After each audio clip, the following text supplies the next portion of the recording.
Hozir speaking va writing darajangizni yana bir yuqori darajaga olib chiqamiz. Mana bu gapga qarang, tarjima qila olarmikinsiz? The food which was prepared by my mom tasted amazing. Tarjimasi: oyim tomonidan tayyorlangan ovqatni mazasi juda ham zo'r edi.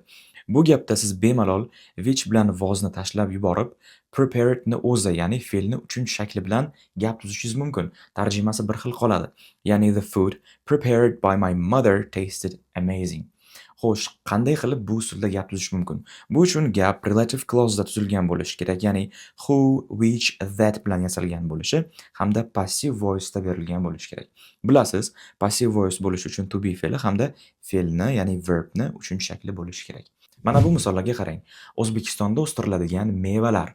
The foods that are grown in Uzbekistan ni siz bemalol the foods grown in Uzbekistan deyishingiz mumkin. That va are ni tashlab yuborib. IELTS writingda 8 va undan yuqori darajada yozilgan essaylar hamda task 1 reportlarda bu narsa juda ham ko'p ishlatiladi. Buni grammatikadagi nomi past participle clause bo'lib, siz ham ko'proq ishlating shuni. Foydali bo'ladi chunki. Agar sizga tushunarli bo'lgan bo'lsa, xo'sh, mana bu gapni endi qanday qilib hozirgi strukturaga olib o'tish mumkin? The man who was arrested by the police denied everything. Buni kommentariyada yozib qoldiring. Stay sharp and follow for more.